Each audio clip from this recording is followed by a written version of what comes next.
The Fire Spook of Caledonia Mills. The winter of 1,922 inches, Antigonish County, Nova Scotia, was defined by a silence that felt heavy and suffocating to those who lived in the remote highlands. This region of eastern Canada was characterized by rolling hills, dense spruce forests, and a population of farmers who lived miles apart from one another, connected only by frozen dirt roads and a shared reliance on the land. In the community of Caledonia Mills, the isolation was particularly acute. The farms were scattered, and during the deep freeze of January, a household could go days without seeing another soul. It was in this setting of extreme seclusion and environmental hardship that the McDonald farm became the center of a series of events that would baffle local authorities, terrify the community, and leave a documented record of phenomena that resisted all conventional explanation. The farm belonged to Alexander McDonald, an elderly man known locally for his quiet demeanor and devout nature. He lived there with his wife and their adopted daughter, Mary Ellen, who was 16 years old at the time. The events that unfolded over a period of 2 weeks in January did not begin with a sudden explosion of activity, but rather with a creeping sense of unease that permeated the daily routine of the household. The initial disturbances were subtle enough that the family questioned their own perceptions. It began with sounds that had no discernible source. In the quiet of the evening, when the wind was still and the only noise should have been the settling of the timber frame, the family reported hearing heavy footsteps pacing in the empty attic above them. Alexander, a man accustomed to the natural sounds of an old house, initially dismissed these noises as the groaning of wood under the stress of the dropping temperatures. However, the sounds grew more distinct and rhythmic, mimicking the gait of a grown man walking with purpose across the floorboards. Checks of the attic revealed nothing but dust and stored belongings, undisturbed and cold. This auditory phenomenon persisted for several nights, creating an atmosphere of tension in the home, but it was merely a precursor to the physical manifestations that would soon disrupt their lives entirely. The shift from sound to physical displacement occurred rapidly. Objects in the kitchen, specifically heavy iron pots and ceramic dishes, began to move without human intervention. These were not the subtle shifts caused by vibration, but significant relocations where items were found on the floor or on different surfaces than where they had been placed moments before. The escalation to the most dangerous and well-documented phase of the haunting began on a Saturday morning in mid-January. The family was engaged in their morning chores when the smell of smoke drifted through the main hallway. In a wooden farmhouse heated by wood stoves and lit by kerosene lamps, fire was a constant and terrifying threat, and the family reacted with immediate panic. They searched the house frantically, expecting to find a chimney fire or a dropped ember. Instead, they discovered small, isolated flames erupting in locations that defied the laws of physics and combustion. The first fire was found on a piece of wallpaper in the unused parlor. There was no stove in the room, no lamp had been lit, and no one had entered the space for hours. The fire was small, consuming the paper in a slow, deliberate burn that seemed to lack a clear ignition source. Alexander extinguished it with his hands, leaving a scorched patch on the wall. Before the family could process what had happened, a second cry of alarm came from the kitchen. In the kitchen, a dish towel that had been hanging on a rack, damp from recent use, had burst into flames. The fire was bright and hot, consuming the fabric rapidly despite its moisture. There was no spark, no nearby flame, and no chemical accelerant present. The family beat the flames out, leaving the room filled with the acrid smell of burnt cotton. This marked the beginning of a siege that would last for nearly 2 weeks. The fires were not random accidents, but appeared to be intelligent, targeting specific flammable materials in a way that suggested a deliberate intent to harass and terrify. Throughout that first day, the McDonalds extinguished over a dozen separate fires. They occurred in curtains, in piles of clothing, and even in the wood of the walls themselves. The most disturbing aspect was the lack of heat radiating from the start of the combustion. Witnesses later described the fires as springing into existence, fully formed, often in corners of the room where no person was standing. The family, exhausted and fearful, set up a rotation to watch the rooms, but the fires seemed to anticipate their movements, breaking out in rooms the moment they were vacated. Word of the disturbances traveled slowly due to the weather and the isolation, but eventually neighbors were summoned to help. The arrival of outside witnesses provided the first objective corroboration of the events. Neighbors who came to assist the McDonalds found themselves thrust into a chaotic environment where the laws of nature seemed suspended. One neighbor, a man named McGillivray, reported standing in the center of the kitchen and watching as a blue flame materialized on the surface of a wooden table. He described it as a flash of light followed instantly by combustion. There was no sound of a match being struck, and no one was close enough to the table to have set it. This testimony was crucial because it removed the possibility that the family was hallucinating or that the fires were the result of a single person's sleight of hand. The witnesses were diligent, sober farmers who were skeptical by nature, yet they found themselves fighting a phenomenon they could not explain. They formed bucket brigades, keeping water and sand ready in every room, turning the farmhouse into a fortress against an invisible arsonist. As the days passed, the nature of the phenomena grew more aggressive and bizarre. The fires began to occur in places that were technically impossible. A basket of wet laundry, freshly pulled from the wash basin and heavy with water, was found smoldering in the corner of the pantry. When the neighbors rushed to put it out, they found that the clothes inside were burning with a fierce intensity, despite being soaked. In another instance, a fire broke out inside a closed dresser drawer. The smoke seeping from the cracks was the only warning. When Alexander pulled the drawer open, flames shot up from a stack of folded linens.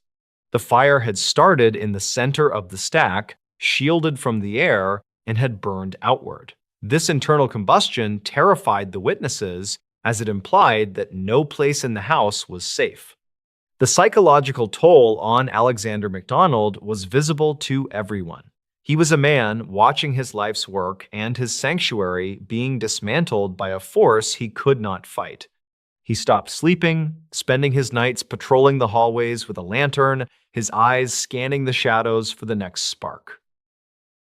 The phenomena were not limited to the house. The barn, a critical structure for the survival of the farm's livestock during the winter, became a secondary theater for the disturbances. Alexander reported that the cattle were behaving erratically, often found trembling and refusing to enter their stalls. Upon investigation, he discovered that the tails of the cows and horses had been braided together in intricate knots. These were not simple tangles caused by movement, but complex weaves that would have taken a human hand considerable time to execute. The animals were skittish, reacting to unseen stimuli, often kicking at the empty air or bolting against the wooden enclosures.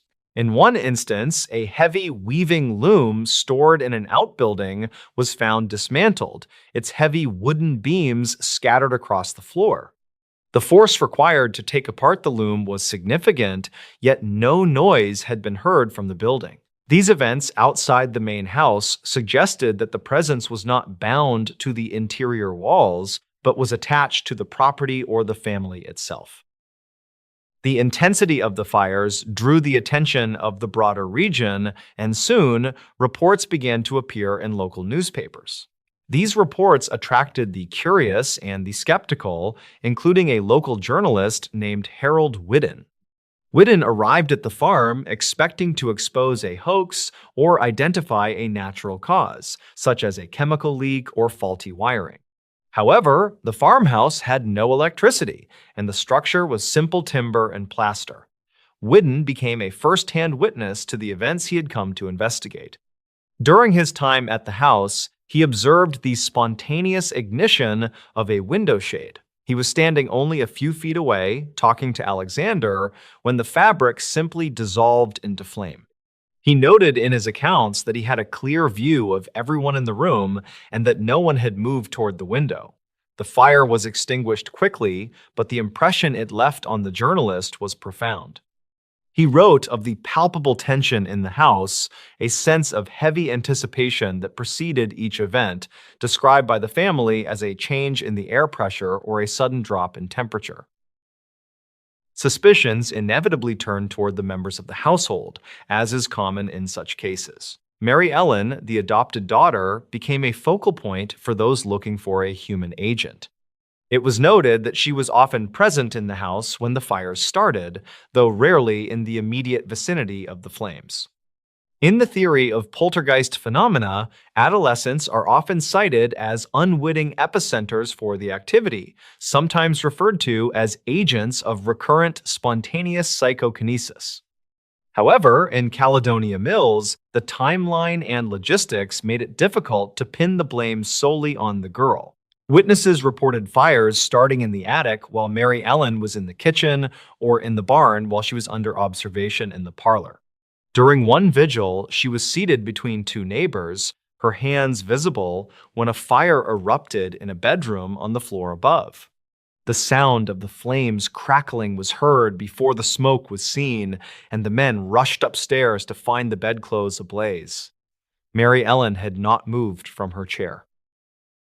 The situation at the farm became untenable as the physical danger increased. The sheer number of fires, totaling nearly 40 distinct ignitions over the 2-week period, meant that the structure was constantly at risk of burning to the ground with the family inside. The exhaustion of the family and the volunteers reached a breaking point. Alexander MacDonald, a man of deep faith, eventually sought the assistance of the clergy, but the interventions offered little relief. The fires continued with relentless consistency. One particularly harrowing evening saw 5 separate fires break out within an hour. One started on a bookshelf, burning through a stack of almanacs. Another started in a pile of kindling by the stove, which was expected, but a third started in the very clothes Alexander was wearing. He felt a sudden heat on his back and realized his coat was smoldering. He tore the garment off and threw it into the snow, where it continued to smoke. This direct assault on his person broke his resolve. He felt that the entity, whatever it was no longer just targeting the house, but was turning its aggression toward him.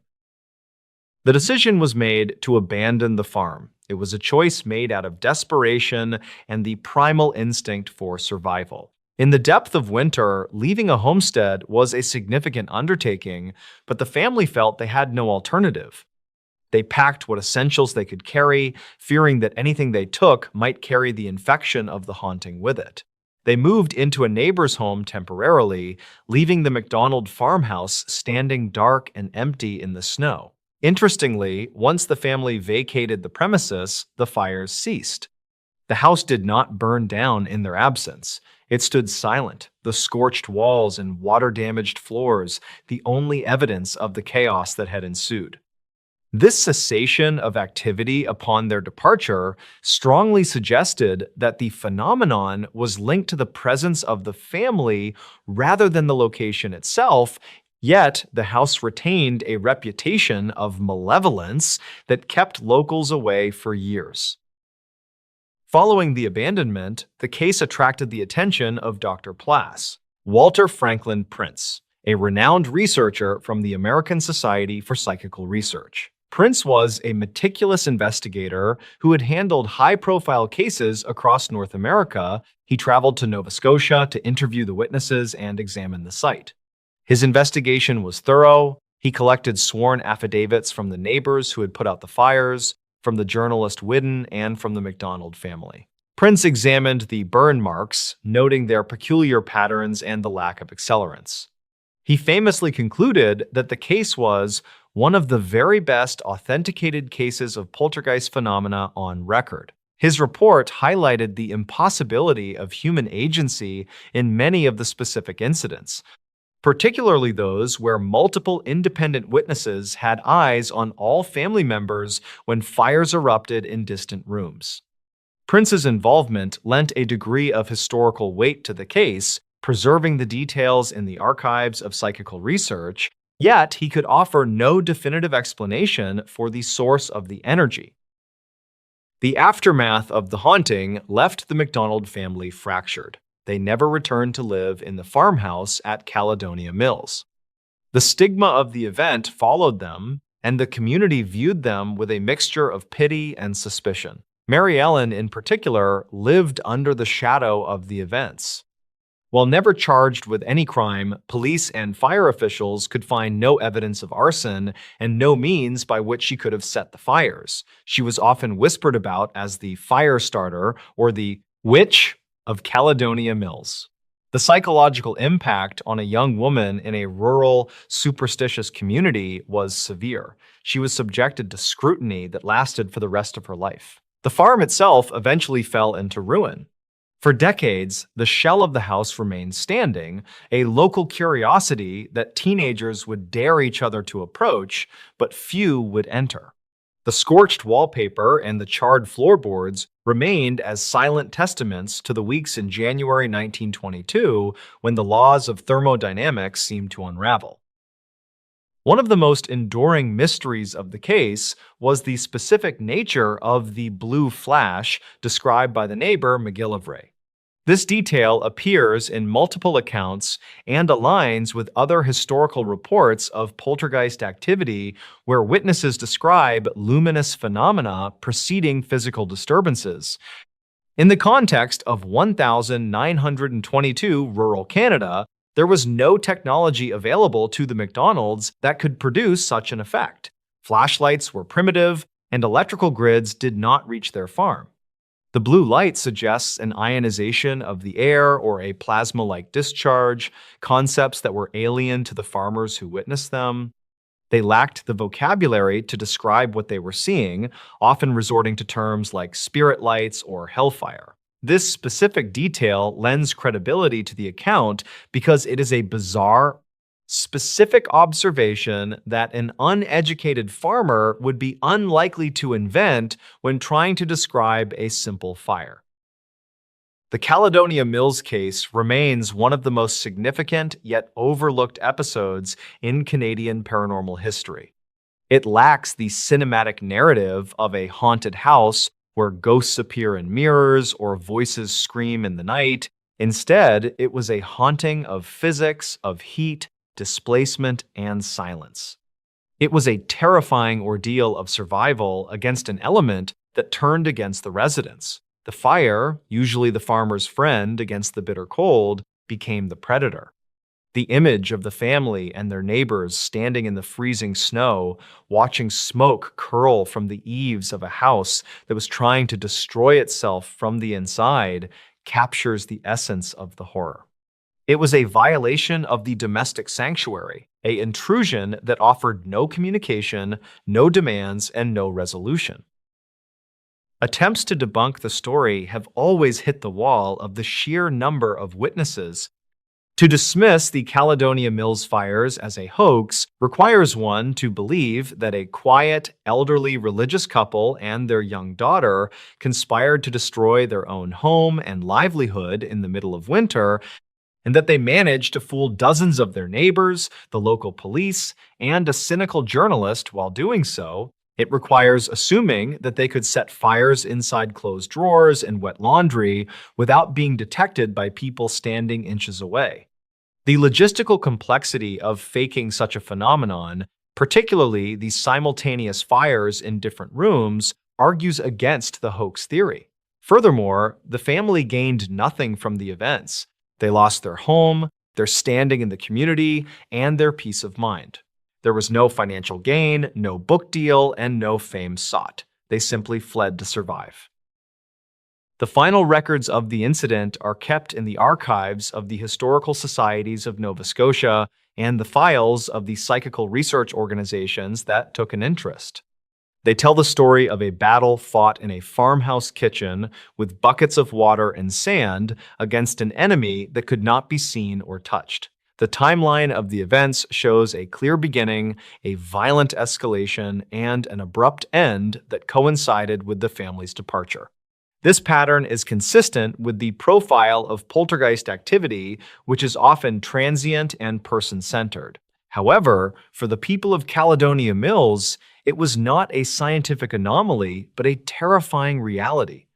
The story passed down through generations is not one of ghosts in sheets, but of the smell of burning wool, the biting cold of the January night, and the fear of the next blue flash. Even today, the location where the farm stood holds a certain notoriety in the local folklore. The forest has largely reclaimed the land, and the physical evidence has rotted away into the earth. But the accounts remain, written in the sober, straightforward language of the 1920s rural population. These were people who understood the dangers of fire intimately, who knew how wood burned and how smoke moved. Their insistence that these fires were unnatural carries a weight that is hard to dismiss. They did not use the language of the supernatural lightly. When they said a fire started from nothing, they meant that they had exhausted every natural possibility and found the void staring back at them. The fire spook of Caledonia Mills stands as a testament to the strange and terrifying possibilities that exist on the fringes of the known world, in the quiet, dark places where isolation allows the impossible to take root. The sound of the gray forest. The interior of the Olympic Peninsula in Washington state is defined by its density and a specific type of silence that carries a heavy weight. In the early 1990s, a small group of experienced forestry surveyors and environmental researchers began documenting a series of sensory anomalies in a remote drainage basin located several miles from any maintained trailheads. The area was characterized by old-growth cedar and hemlock trees that blocked out a significant portion of the daylight, creating a permanent twilight on the forest floor even during the height of summer. These professionals were accustomed to the isolation of the Pacific Northwest wilderness, but the reports coming out of this specific sector began to deviate from the standard challenges of fieldwork. It started with the persistent feeling of being watched from the tree line, a common psychological reaction to deep woods environments, but it quickly evolved into something more structurally organized and difficult to dismiss as mere isolation-induced anxiety. One surveyor, who had spent over a decade mapping remote sections of the Cascades and the Olympics, noted in his logs that the wildlife in the drainage basin seemed to disappear entirely once the sun dipped below the surrounding ridges. Usually, a forest of that size and health would be loud with the sounds of nocturnal insects, owls, and small mammals. Instead, the team described a vacuum of sound that felt unnatural. When they spoke to one another, their voices did not seem to carry. The sound would drop off just a few feet away from the speaker, as if the air itself was too thick to transmit vibrations. This acoustic dead zone became the primary focus of their private discussions at camp, as it interfered with their ability to coordinate their movements across the rugged terrain. They began to refer to the phenomenon as the gray blanket, describing how the fog and the silence seemed to work together to isolate each individual even when they were within sight of their colleagues. By the third week of the expedition, the reported experiences shifted from passive environmental oddities to active sensory disturbances. Multiple members of the team began reporting the sound of heavy, rhythmic breathing that seemed to originate from directly behind them. Whenever they turned to identify the source, there was nothing but the swaying branches of the hemlocks. This was not the quick, frantic breathing of a startled animal, but a slow, methodical respiration that matched the pace of a large lung capacity. One researcher recorded in his field notes that he stopped walking to tie his boot and heard the breathing stop exactly 2 seconds after he did. When he resumed his pace, the sound resumed. He tested this several times, finding that the auditory mimicry was nearly perfect, but always slightly delayed. suggesting a conscious attempt to mirror his movements rather than a natural echo or an environmental fluke. The psychological strain on the crew became evident as the days progressed. They were not dealing with a threat they could see or a predator they could track. There were no tracks left in the soft moss, no broken branches, and no hair caught on the bark of the trees. The terrain remained undisturbed, yet the sensation of a physical presence was so overwhelming that several team members refused to leave the immediate perimeter of the base camp alone. They began to experience a shared perception of a tall, thin silhouette that would stand at the edge of their lantern light at night. This figure never moved or made a sound. It was described as being slightly darker than the surrounding night, a void in the shape of a human that lacked any discernible features. When they shone their high-powered flashlights toward the spot where they saw the shape, the beams would cut through the mist and reveal nothing but empty space between the trees. As the team moved deeper into the basin to complete their surveys, the time distortion began. This is a phenomenon often reported in high-strung survival situations, but the consistency among the different team members was what made this case stand out in local regional records. On one particular Tuesday, 2 surveyors left camp at 7 in the morning to mark a boundary line less than half a mile away. They estimated the task would take 2 hours at most. According to their watches and their internal sense of time, they performed the work and returned to camp in what felt like the expected duration. However, when they arrived back at the base, they found their colleagues in a state of panic. It was nearly 4 in the afternoon. The 2 men had been gone for 9 hours, but they had no memory of the missing 7 hours. They had not eaten their packed lunches, and they did not feel particularly hungry or tired, yet the sun was already beginning to set behind the western peaks. The lack of physical evidence was perhaps the most disturbing aspect for the researchers. They were trained to look at the world through a lens of data and tangible proof. They set up motion-activated cameras around the camp to catch whatever was stalking them. When they checked the film later, the cameras had been triggered dozens of times throughout the night. Every single frame was blank, showing only the empty forest floor or the trunks of the trees. There was no technical malfunction found with the equipment. It appeared as though something was triggering the sensors but remained invisible to the camera lens. This led to a theory among the crew that the phenomenon was not a biological entity at all, but some kind of localized electromagnetic or atmospheric anomaly that was playing tricks on their nervous systems and their electronic gear.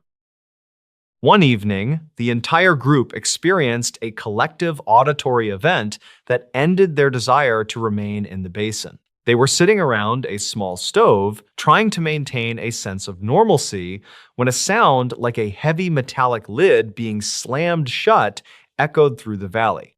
It was followed by a series of vocalizations that sounded like human speech played backward and at half speed. The sounds did not come from a single direction. They seemed to vibrate through the ground beneath their feet. The team described the feeling as a low-frequency hum that made their teeth ache and caused a deep sense of dread in their chests. It lasted for approximately 3 minutes before cutting off abruptly, leaving them in that same heavy, suffocating silence they had grown to fear. There was no wind that night, and there were no industrial operations or low-flying aircraft within 50 miles of their location.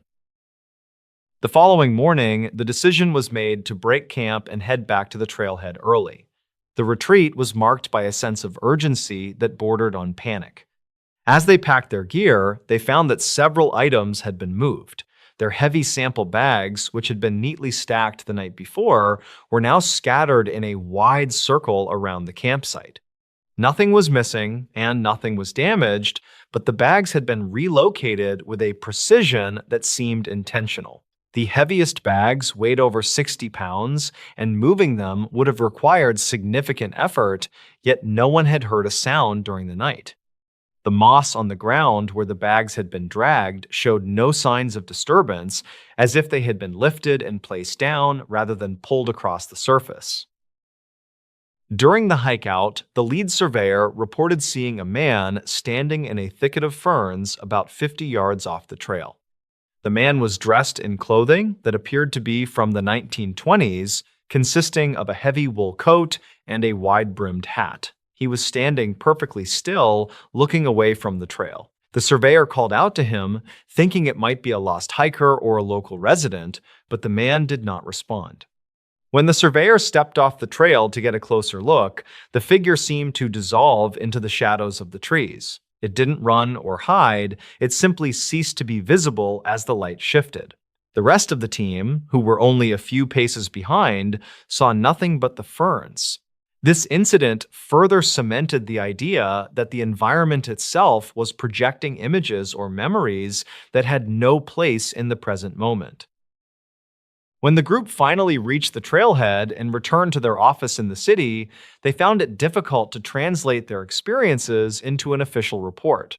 How does a professional researcher explain that they were intimidated by a silence that felt like a physical weight, or that they lost 7 hours of their lives while walking a few hundred yards? The official documentation of the survey noted the geographic data and the soil samples they managed to collect, but the personal journals of the men involved told a much different story. They spoke of a place where the laws of physics and the boundaries of human perception seemed to blur. They spoke of a forest that felt less like a collection of trees and more like a single, massive consciousness that was aware of their presence and was slowly trying to incorporate them into its own distorted sense of time. In the years following the expedition, several members of the team returned to the Olympic Peninsula, but none of them would go back to that specific drainage basin. Local records from the area reveal a history of similar reports dating back to the late 19th century. Loggers in the 1890s wrote about the whistling trees that would sound like human voices calling out names in the dark. Native American oral traditions also warned of certain valleys in the interior that were avoided because they were considered places where the veil between the world of the living and the world of the unseen was dangerously thin. These stories were often dismissed as folklore or the results of cabin fever, but for the men who experienced the events in the 1990s, the fear was grounded in a very modern, very tangible reality. One of the most lingering effects of the encounter was the change in the team's perception of sound. Several members reported that for months after leaving the forest, they had difficulty sleeping in complete silence.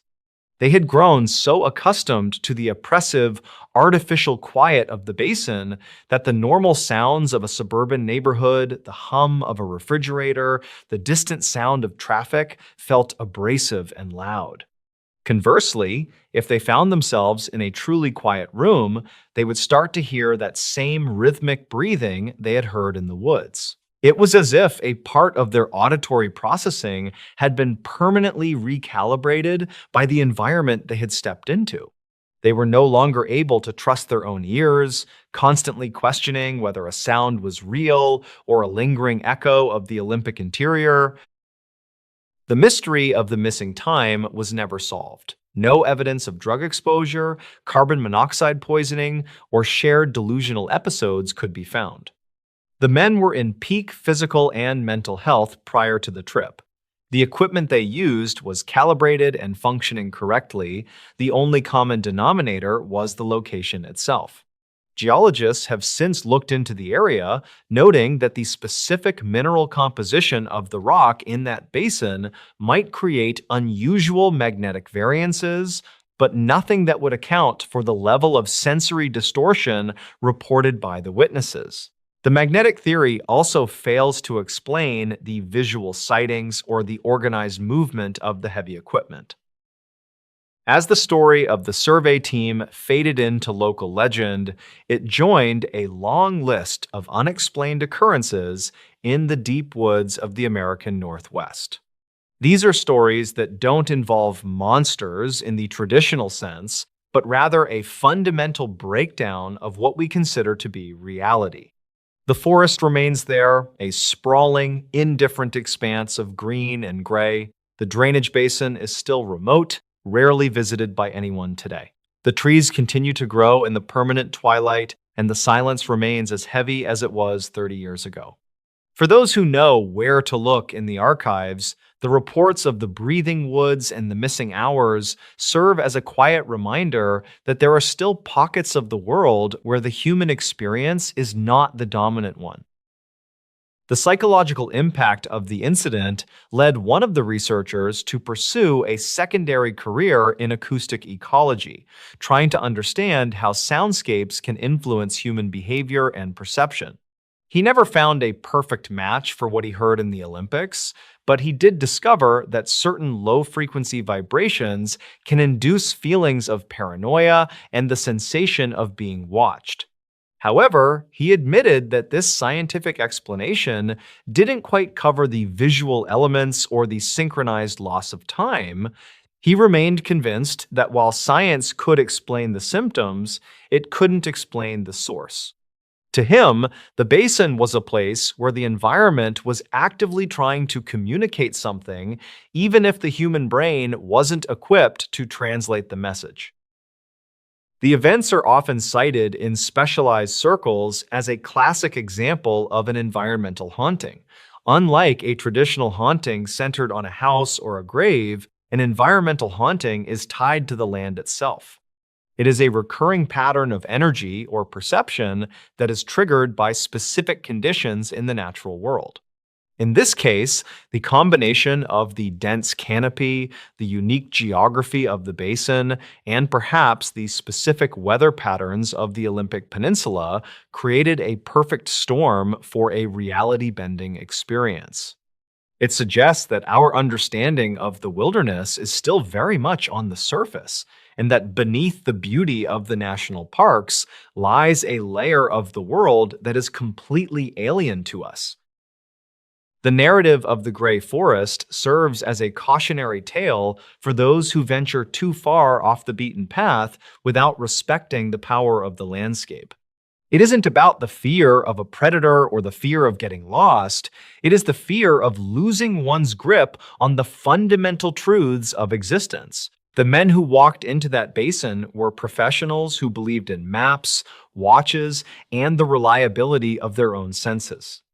They walked out as men who understood that maps can be wrong, watches can skip hours, and senses can be manipulated by the very air they breathe. The unresolved tension of their story lies in that realization. The forest didn't attack them, it simply showed them that they didn't belong there, and that their presence was being tolerated by something much larger and much older than they could imagine. In the end, the records of the expedition were archived in a regional forestry library where they remain to this day. They are tucked between reports on soil acidity and timber yields, a strange and unsettling anomaly in a sea of dry data. Occasionally, a new researcher or a curious hiker will stumble upon the files and read about the breathing sounds and the missing hours. They might laugh it off as a joke or a product of the isolation, but if they ever find themselves in the deep interior of the Olympic Peninsula as the sun begins to set, they might find their thoughts returning to those old reports. They might find themselves listening a little more closely to the silence, and they might find themselves checking their watches a little more often, wondering if the time they are seeing is the same time the rest of the world is experiencing. The persistence of the gray blanket phenomenon suggests that these incidents are not isolated to a single decade or a single group of people. Rather, they are a part of the long-term history of the region. Every few years, a story emerges from the Olympics that mirrors the experiences of the 1990s team. A hiker reports hearing their own name called out by a voice that sounds exactly like their mother's. A camping group finds their tent moved 20 feet in the middle of the night without waking them. A photographer discovers a silhouette in the background of a shot that wasn't there when they pressed the shutter. These are the modern echoes of an ancient mystery, a set of experiences that defy classification and remain stubbornly outside the reach of conventional investigation. What makes this particular case so compelling is the lack of a definitive ending. There was no grand reveal, no confrontation, and no resolution. The team simply left, and the forest remained. This lack of closure is what keeps the story alive in the minds of those who study it. It forces us to confront the idea that some things in this world are not meant to be understood, they are simply meant to be witnessed. The gray forest is a place of witness, a location where the natural world performs a slow, silent drama that we can only catch glimpses of. It reminds us that for all our technology and our desire to map every inch of the planet, there are still places that remain dark, quiet, and fundamentally unknown. The surveyor who first noted the breathing sounds eventually retired to a small town on the coast, away from the heavy timber and the deep valleys. He spent his final years looking out at the ocean, an environment that he found much more honest than the forest. The ocean was dangerous, yes, but its dangers were visible and its sounds were consistent. It didn't mimic you, and it didn't steal your time. He rarely spoke about the 1990s expedition, but when he did, he always mentioned the same thing. He didn't care about what the thing in the woods was. He only cared that he had gotten out before the forest decided he was a part of it. His story, like the stories of the others, remains a testament to the unsettling power of the American wilderness and the thin line between reality and the unexplained. The geography of the Olympic Peninsula continues to shift as the years go by. New growth covers old trails, and landslides alter the shape of the valleys. The drainage basin where the events took place may look different today, but the core of the environment remains the same. It is a place of extreme moisture, extreme density, and extreme isolation. Those who study the area from a distance suggest that the specific combination of environmental factors there might never be fully replicated elsewhere, making it a unique laboratory for the strange. But for those who have been there, it is not a laboratory. It is a place where the air feels like a physical presence and where the silence has a heartbeat of its own. One detail that often gets overlooked in the archival reports is the state of the team's equipment months later. Several of the electronic devices that were used during the survey, handheld radios and GPS units, began to fail in strange ways. The radios would occasionally pick up low-frequency signals that sounded like heavy breathing even when they were turned off and the batteries were removed. The GPS units would sometimes display coordinates that didn't correspond to any location on Earth, showing the devices to be thousands of miles away or in the middle of the ocean. These technical glitches were dismissed as hardware degradation due to the moisture of the rainforest, but for the team members, it was a lingering reminder of the distorted reality they had inhabited. It was as if the equipment had been infected by the basin's logic, unable to function correctly in the normal world ever again.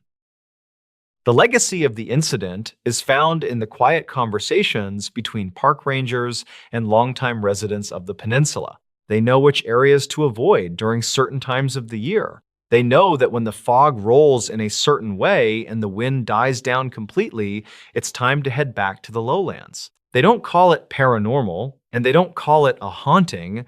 They just call it the way the woods are.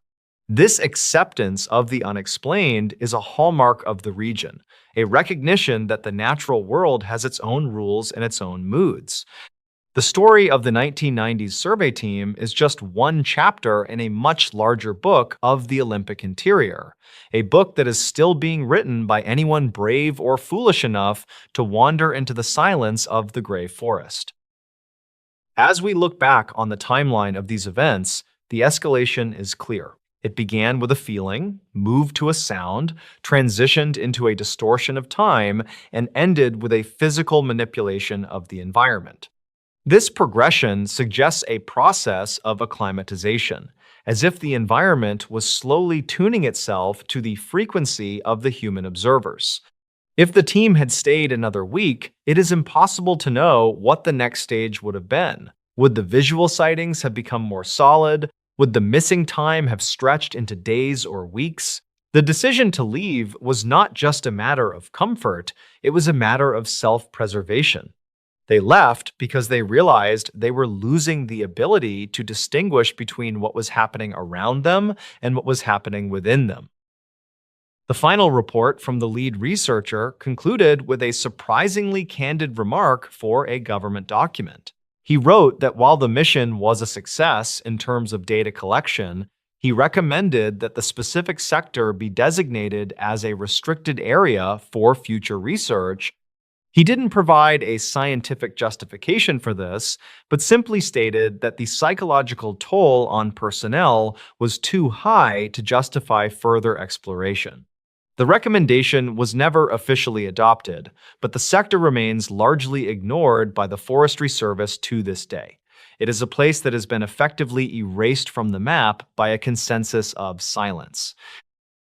The mystery of the Gray Forest stands as a prominent example of how the real world can sometimes produce experiences that are more frightening than any fictional story. There are no jump scares here, no gore, and no clear villain.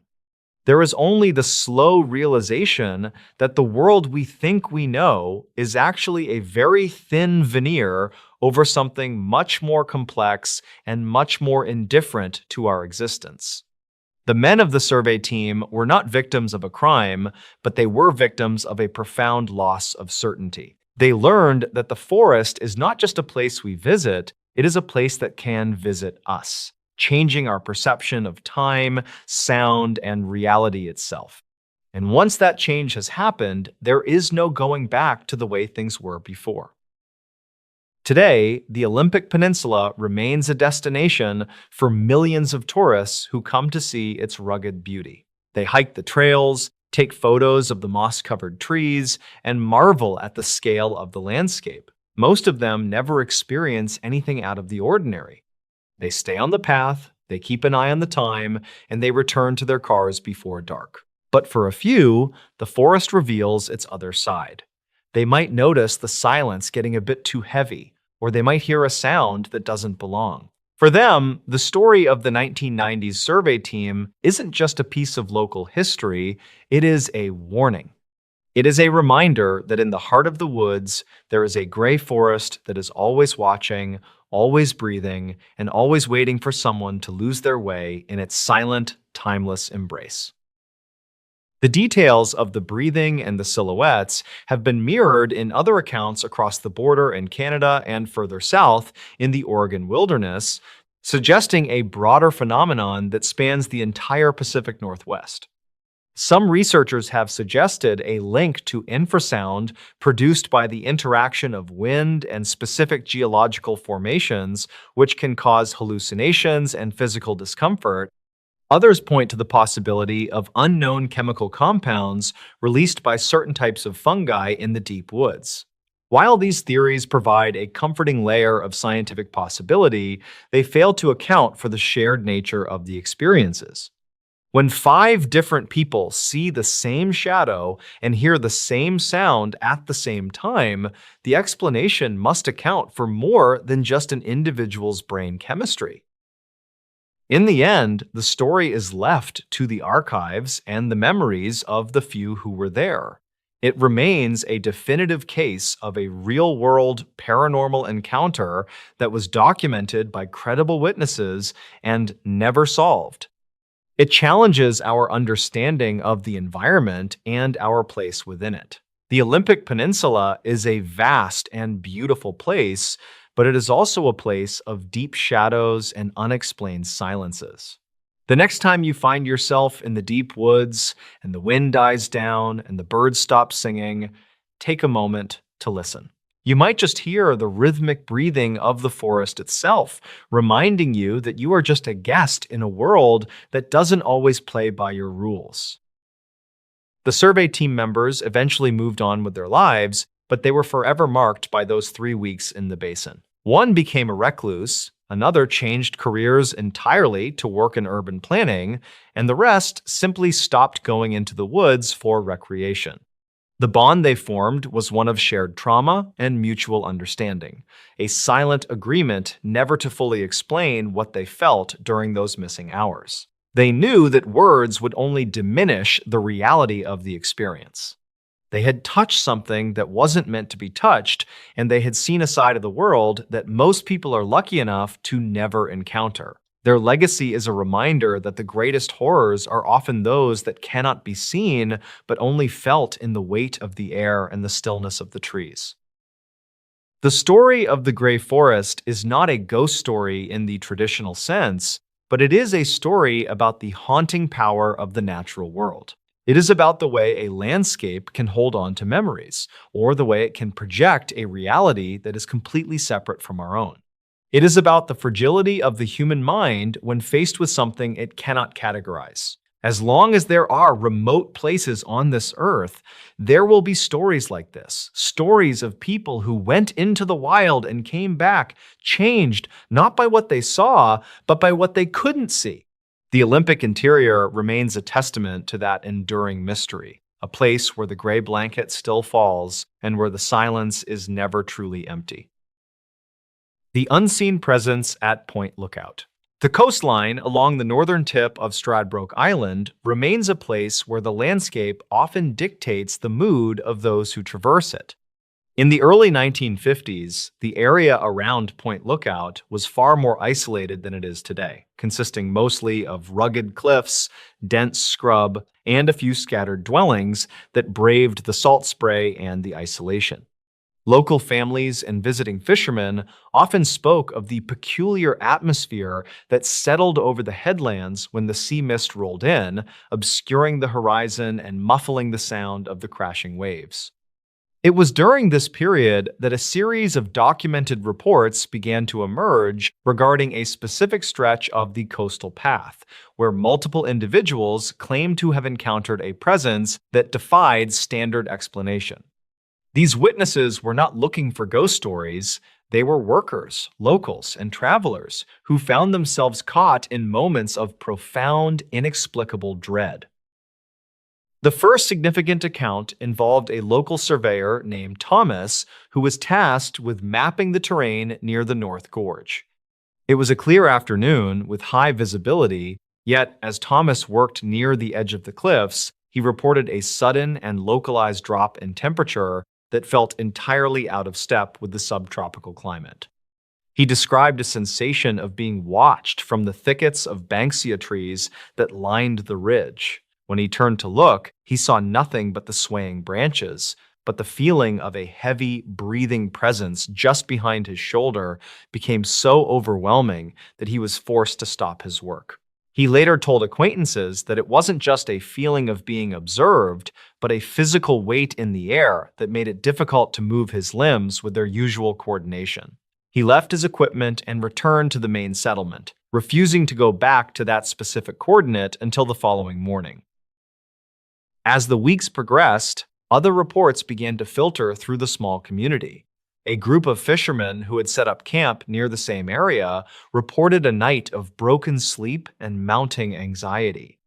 They claimed that while the fire was burning bright, the shadows cast against the rocks didn't seem to move in sync with the flames. One man specifically noted that a shadow appeared to detach itself from the rock face and stand motionless at the edge of their campsite.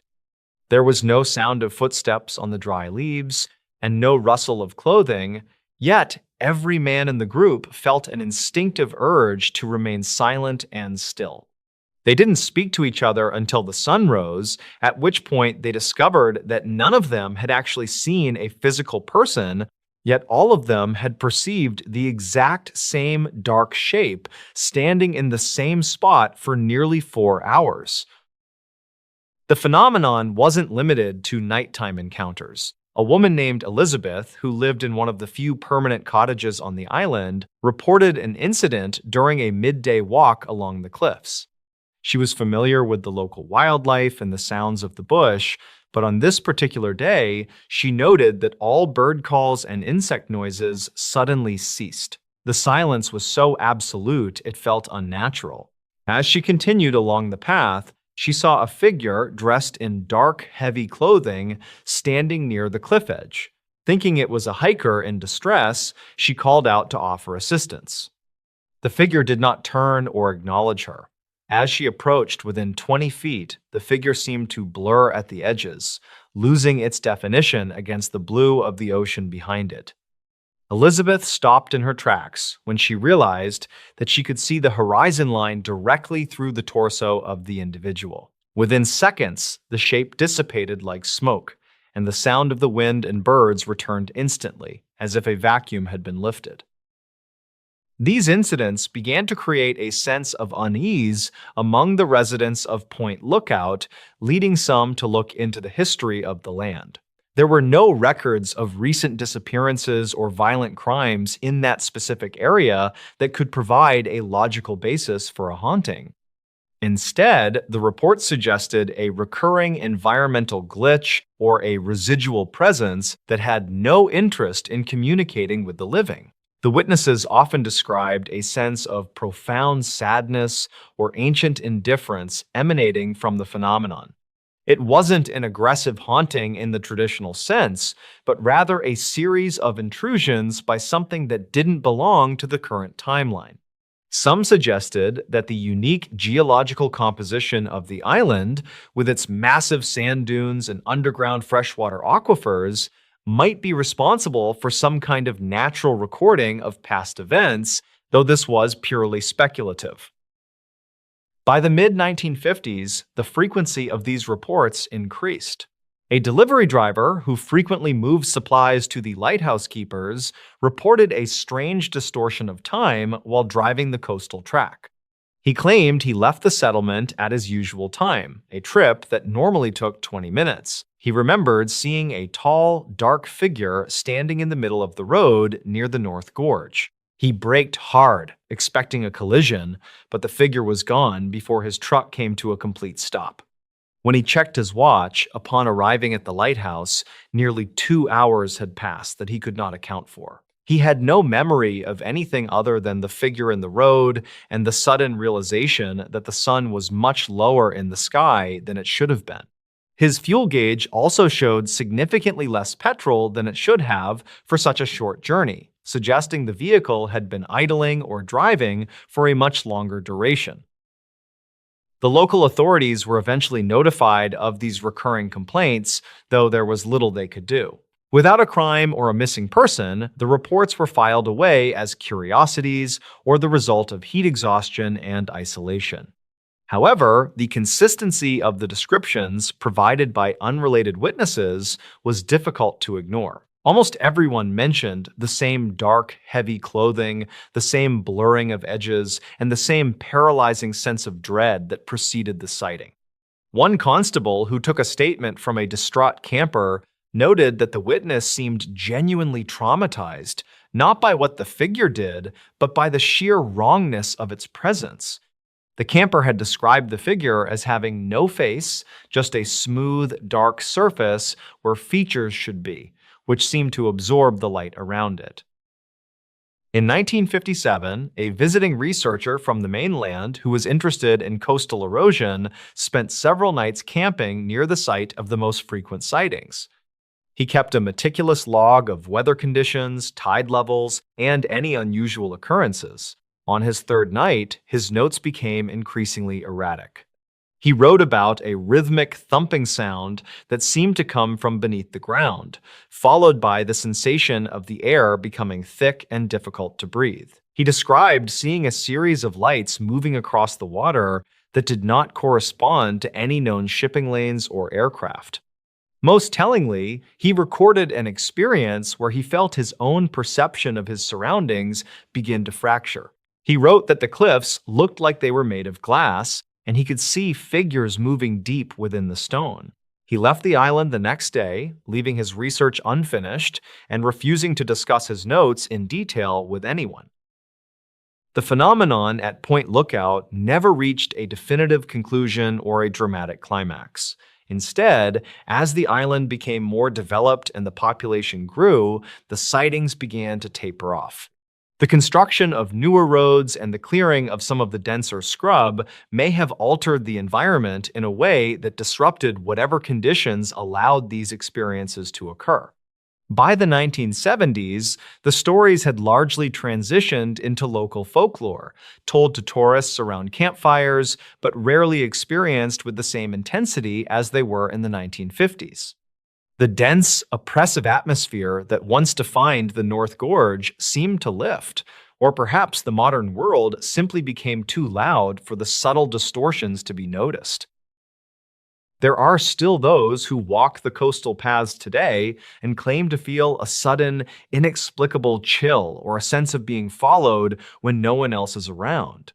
Some photographers have reported strange artifacts in their digital images, dark blurs or shadows that don't align with the light sources, but these are easily dismissed as lens flares or technical errors. The original witnesses, many of whom have since passed away, remained steadfast in their accounts until the end. They didn't look for fame or money, they were simply people who encountered something that sat outside the boundaries of their everyday lives. They spoke of a point lookout that was older and more mysterious than the tourist destination it eventually became, a place where the veil between the known and the unknown was thin enough to let something through. One of the last well-documented accounts from the original era came from a retired schoolteacher who had lived on the island for 30 years. She described an evening in the late 1960s when she was sitting on her porch overlooking the sea. She watched as a dark figure walked out from the trees and proceeded to walk straight off the edge of the cliff.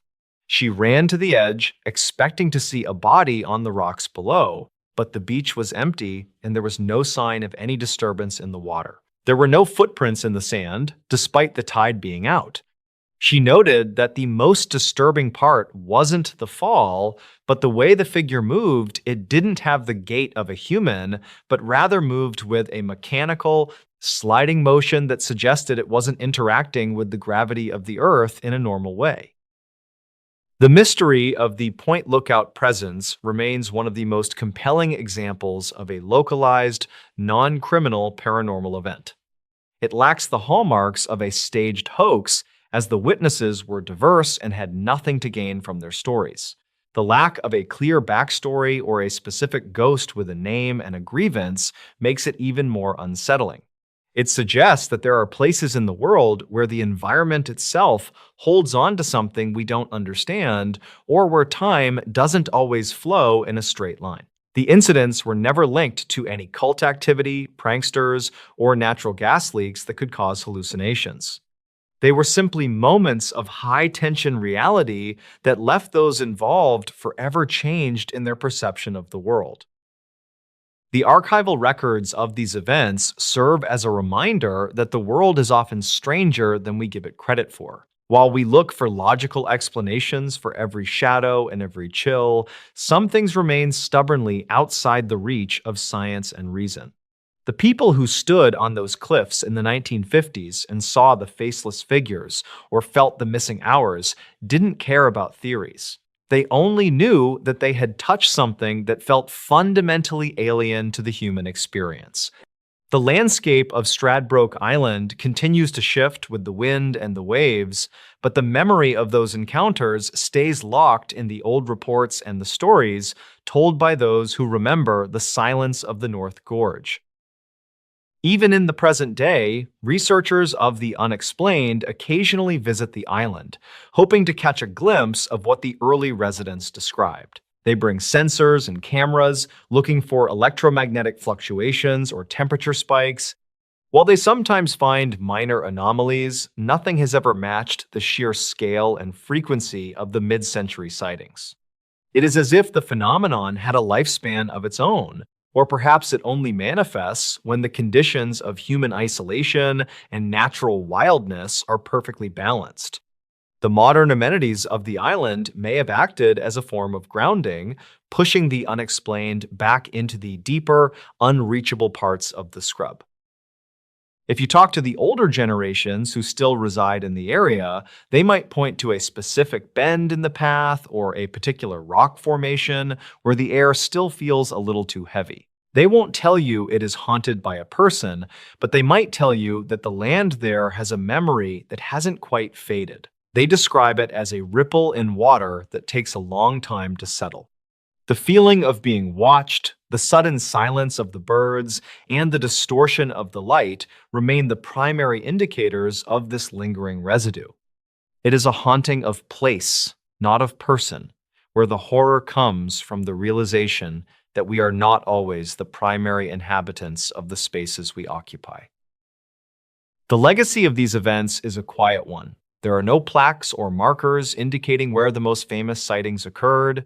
The island is content to let its secrets be buried under layers of sand and time. Yet, for those who have read the old testimonies or heard the first-hand accounts, the cliffs of Point Lookout will always carry a different weight.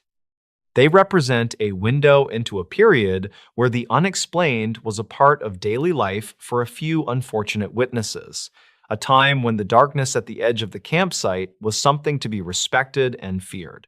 The faceless figure of the 1950s remains one of Australia's most enduring and least understood mysteries, a silent sentinel in the history of the island's rugged coast. As the sun sets over the Pacific, casting long shadows across the North Gorge, it is easy to see how the mind might play tricks. But for Thomas the surveyor, Elizabeth the resident, and the unnamed campers of the 1950s, it wasn't a trick. It was a physical, palpable reality that challenged their understanding of the natural world. They lived through a series of events that lacked a climax or a resolution, which in many ways is more disturbing than a story with an ending. The unresolved nature of the Point Lookout incidents ensures that the phenomenon remains a subject of quiet fascination, a reminder that some things in this world are meant to remain unexplained, existing in the periphery of our vision and the gaps in our records. The sheer volume of consistent data from that era suggests that whatever was happening at Point Lookout was a sustained event. It wasn't a one-off sighting or a localized legend. It was a decade of high-frequency anomalies that centered on a very specific geographical coordinate. Whether it was a rift in time, a sensory echo of a past event, or something entirely outside our current classification of the paranormal, its impact on the local culture was profound. It shaped the way people interacted with the landscape, instilling a sense of caution that persists in the way locals talk about the cliffs after dark. They don't talk about ghosts, they talk about the atmosphere, the weight, and the silence. Ultimately, the story of Point Lookout is a story about the limits of human perception. We are built to recognize patterns and find causes, but the witnesses on Stradbroke Island found neither. They were left with nothing but the memory of a shadow that didn't move right and a silence that felt like a scream. The events remain a significant part of the region's hidden history, a collection of moments where the ordinary world was interrupted by something vast and indifferent. The fact that it stopped, or at least faded from view, provides little comfort to those who know the details of the reports. It only leaves the question of when the conditions might become right for the presence to return to the cliffs once more. Today, the North Gorge is a popular spot for whale watching and scenic walks. Thousands of people pass through the area every year, most of them completely unaware of the history of the ground they walk on. They take photos of the same cliffs where Elizabeth saw a man turn to smoke and where Thomas felt a hand on his shoulder in the empty bush. The beauty of the location masks its eerie past, providing a veneer of safety and normalcy. But for the researcher who digs through the old archives, or the local who listens to the stories of their grandparents, the beauty of Point Lookout is always tempered by the knowledge of what might be standing just out of sight, waiting for the mist to roll in and the birds to go silent. The persistence of the Point Lookout reports, even in their diminished modern form, highlights the human need to document the strange. Even when there is no logical framework to support what is being seen, the act of reporting it becomes a way to process the trauma of the unexplained. The 1950s accounts were recorded with a clinical, matter-of-fact tone that makes them even more chilling. These weren't people prone to flights of fancy. They were practical, hard-working individuals who were confronted with something that simply should not have been there. Their testimonies stand as a collective witness to a decade of strangeness that defined a generation's relationship with the island. In the end, we are left with a series of questions that may never be answered. Was there a specific event in the distant past that triggered these manifestations? Is there something about the magnetic field of the island that creates sensory distortions? Or is it possible that certain places on Earth act as crossroads for things we cannot see? The Point Lookout presence remains an enigma, a shadow on the history of the Australian coast that refuses to be fully explained or forgotten. It serves as a stark reminder that even in a world mapped and explored, there are still pockets of the unknown that wait for a solitary walker to turn a corner and find themselves in a silence that shouldn't exist. The narrative of this coastal mystery is built on the quietest details, the sound of a footfall that isn't there, the sight of a horizon through a human shape, and the feeling of hours slipping away like water. These are the elements that stayed with the witnesses for the rest of their lives. They didn't tell stories of monsters, they told stories of a world that briefly stopped making sense. And as the waves continue to batter the rocks at the North Gorge, the island holds on to those moments, keeping them safe in the salt air and the shifting sands, a permanent part of the landscape that most will never see, but some will never forget. The final records from the late 1950s show a community that had grown weary of the strangeness. The reports became shorter, less detailed, as if the people had accepted the presence as just another hazard of the island, like the riptides or the summer storms. This normalization of the paranormal is perhaps the most interesting aspect of the case. It suggests that humans can adapt to almost anything, even the presence of a faceless figure standing on a cliff edge. The mystery didn't go away because it was solved. It went away because the world moved on, leaving the shadows of Point Lookout to find their own peace in the isolation of the coast. As we look back at the documented history of this period, the consistency across the decades remains the most striking feature. From the first surveyor in the early 50s to the retired teacher in the late 60s, the descriptions of the figure and the environmental changes remained virtually identical. This suggests a stable phenomenon rather than a series of disconnected hallucinations. It was a singular, recurring event that focused its energy on a specific patch of Earth. While we may never know what it was, the records provide a clear and unsettling picture of what it felt like to encounter it. Point Lookout remains a place of great natural beauty, but for those who know its history, that beauty will always be shadowed by the memory of the presence that once claimed the cliffs as its own. The story concludes not with a revelation, but with the same ambiguity that defined the events themselves. The presence at Point Lookout didn't leave a message or a warning.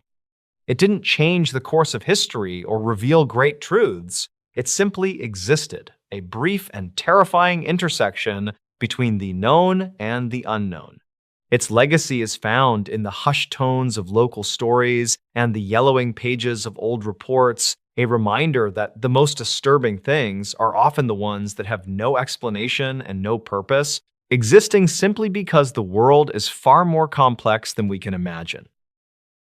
The island's topography, dominated by its massive sand dunes and the vastness of the Pacific, provides the perfect backdrop for such a lingering mystery. The sand itself is a shifting, ancient medium capable of burying secrets for centuries.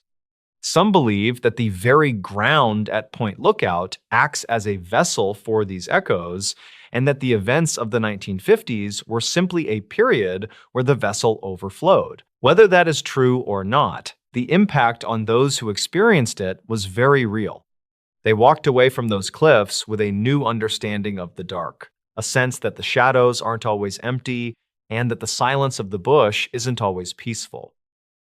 As the modern era continues to encroach upon the wild spaces of Australia, cases like the Point Lookout presence become even more significant. They represent the last vestiges of a time when the land was still capable of surprising us, of presenting us with something that we couldn't categorize or control. The faceless figure in the dark clothing remains a symbol of that era, a silent, blurring shape on the edge of the world, reminding us to be careful when we call out into the mist because we might not like what doesn't answer back.